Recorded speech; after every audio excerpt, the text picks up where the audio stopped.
Welcome welcome साईं जलाल Shah welcome. कुबो Saeed Khan तालके में साईं जलाल मोहम्मद शाह के चढ़ते दिल की गहराइन सां सिंध यूनाइटेड पार्टी की तरफां भलीकार चऊं था ऐं अवां सभिनी खे मीर अशफाक जमाली ऐं सिंध यूनाइटेड पार्टी की तरफां दावत ॾिए थी तारीख़ 26 छंछरु ॾींहुं 2 बजे मंझंदि कुबो चौक ते वक़्त खां वक़्तु शरीक थी साईं जलाल मोहम्मद शाह जो तारीख़ी ख़िताब ॿुधंदा।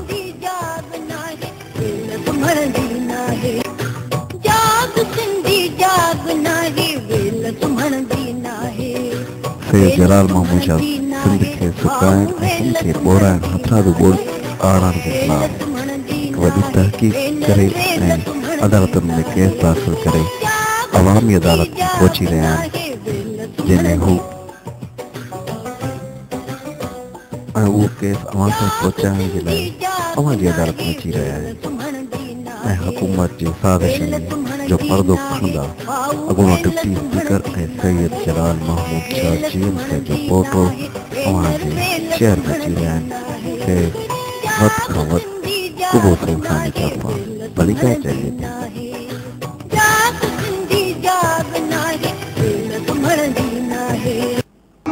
इताद जे सरबराह मोहतरम लियाकत अली खान जतोई साहब, सेफ सिंध मूवमेंट के सरबराह साईं शाह मोहम्मद शाह साहब,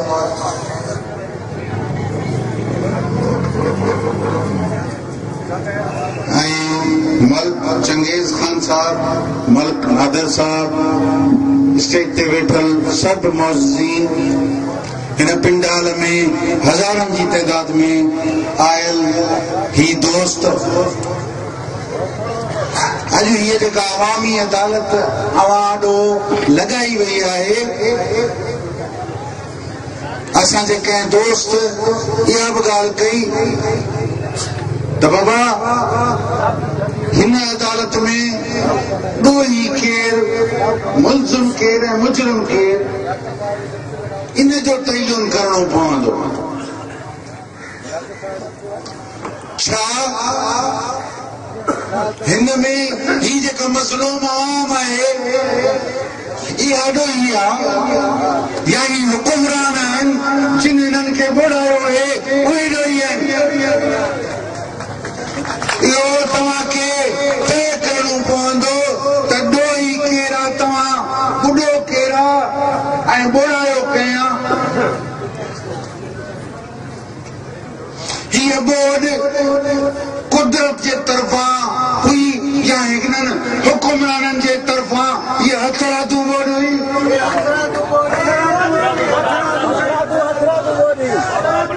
असां बोर्ड जे बुनियाद खां ॾिसण यानी टोड़ी बंद जिताई पानी टुटो आखिरी छेड़ो अची इन सेवण तालके ते कयो अथसि। असां इहो ॾिसण वियासीं टोड़ी बंद ते त आया इहो कुदरत जे तरफ़ां हो या काया हथरादो हुई। उते उन जे ॻोठ जे उन इलाइक़े जे माण्हुनि टोड़ी बंद जे सब्ज़ियुनि जे ॻोठनि उन्हनि ॿुधायो त साईं टे ॾींहं असीं रड़ियूं कंदा रहियासीं त साईं पाणी चढ़ी आयो आहे हिते का मिट्टी विझरायो। साईं 6 तारीख़ ताईं आख़िरी क़ाइम अली शाह हेलीकॉप्टर में अची ऐं हिते कुटुब राज वटि इहो चयो त बाबा बस ठीकु आहे सभु ख़ैर हला कंदो कुझु कोन थींदो। जेको असांजे जीअं असांजे हिकिड़े दोस्त साईं क़ाइम अली शाह जेको खोल ॿुधायो आहे उहो अवाम खे ज़रूरु ॿुधाईंदुसि। प्रेस कॉन्फ्रेंस के वसीले साईं दादू में चयो त जे न बुढ़ासीं त बची वेंदासीं, जे बची वियासीं त कोन बुढ़ंदासीं। वाह साईं वाह, वाह हुकूमत वाह, वाह वज़ीर आला वाह तुंहिंजो कोल, वाह तुंहिंजो कोल कंहिंखे सम्झ में न आयो सॼी ॿुधायो त छा तव्हांखे इहो सम्झ में आयो त जे बुढ़ंदासीं जे न बुढ़ंदासीं तो बची वेंदासीं जे बची वेंदासीं तो कोन बुढ़ंदासीं वाह साईं कौल इहो खोट करण जहिड़ो आहे सिंध जी अवाम खे शर्म करणु घुरिजे त अहिड़े वज़ीर खे इहो चूंडियो अथनि उन्हनि नुमाइंदनि खे उन्हनि MPs खे जिन्हनि खे चूंडियो आहे इन ॻाल्हि जो मतिलबु छा आहे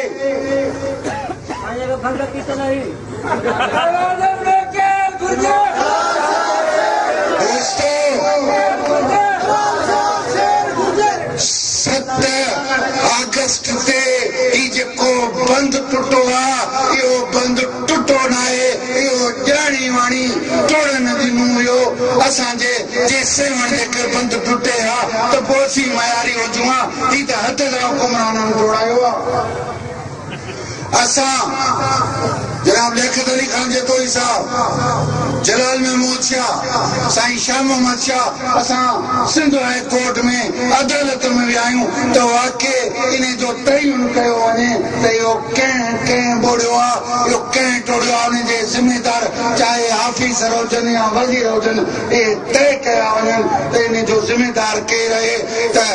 अञा ताईं फ़ैसिलो ज़रूरु कोन थियो आहे पर असीं अदालत में ज़रूरु विया आहियूं ॿी अदालत अवां जी अदालत आहे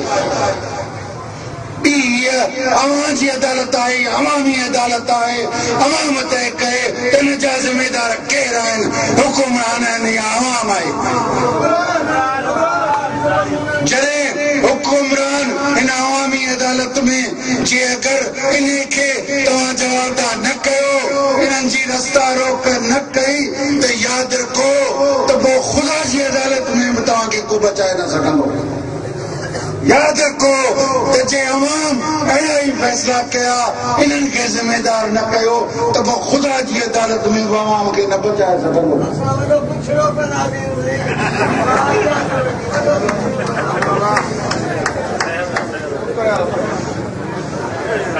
हिते तव्हांजे नुमाइंदे इन मंछर जे बंदर चयो त बाबा ही कोन विढ़ंदो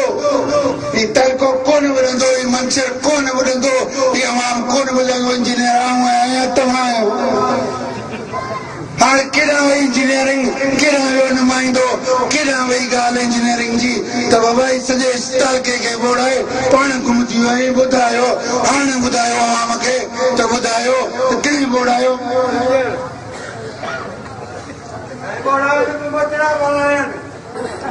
हिकिड़े तरफ़ माण्हुनि खे ॿोड़ाए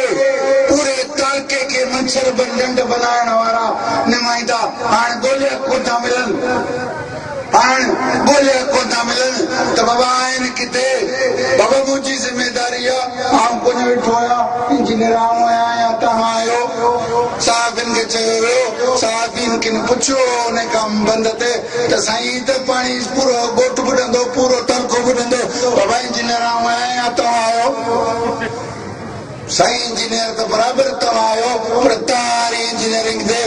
अवाम दरबदर आहे अवाम लाचार आहे अवाम मजबूर आहे ऐं ॿिए तरफ़ तव्हां वरी अवाम खे लठनि जा वास्कारा वतन कार्ड जे नाले में अहिड़ी बेइज़ती करियो आहे शर्म करणु घुरिजे हुकुमरानो शर्म करणु घुरिजे हिते जे नुमाइंदनि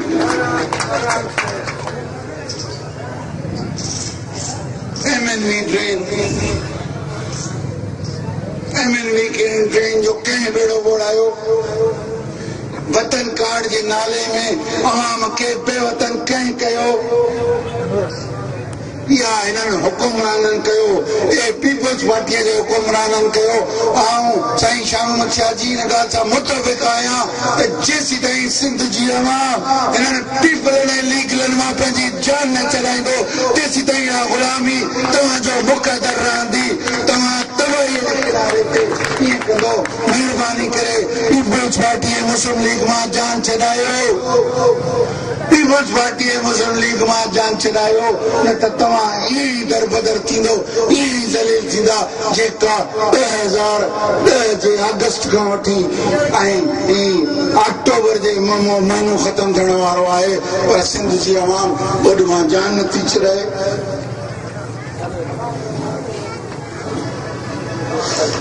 ही टोड़ी बंद को कौन टुटो टोड़ी बंद का पो असा बियो बंद जको बियो बचा बंद जको ने जे पया हो उन्हें जो नालो हो सुपर लूप बंद उन्हें के हथ से कटे हुए वजीर साहब प्रेस कॉन्फ्रेंस में चयो तो असा होश पर लूप बंद के कटियो उन का पो होश पर बंद के कटना या उनका पो बीएस फीडर जो एकड़ो वाह जी कराची फीडर अड़े नमूने जो उनके बेहतरीन बंद बदला उनके पिचिंग जे उनके 4 हंधा कटाणा आया 4 हंधन ता टुड़ियो ऐं पूरी सिंध के बुड़ायो हुकुमरान असी तव्हां के चैलेंज करियूं अदालत में था चैलेंज करियूं आवाम में था चैलेंज करियूं टीवी के मुनाज़रे ते चैलेंज करियूं असी साबित करे ॾेखारींदासूं त तव्हां माण्हुनि खे सिंध जी आवाम खे तव्हां ॿाड़ायो आहे तव्हां ई ज़िम्मेदार आहियो तव्हां न बची सघंदो हाणे आवाम अगरि तव्हांखे चूंडियो आहे त आवाम तव्हांखे ॻोल्हींदी तव्हां टोड़ंदो आवाम खां लिकंदो गुम थी वेंदो ऐं कोन लभंदो उहो वक़्तु वॾी परे कोन्हे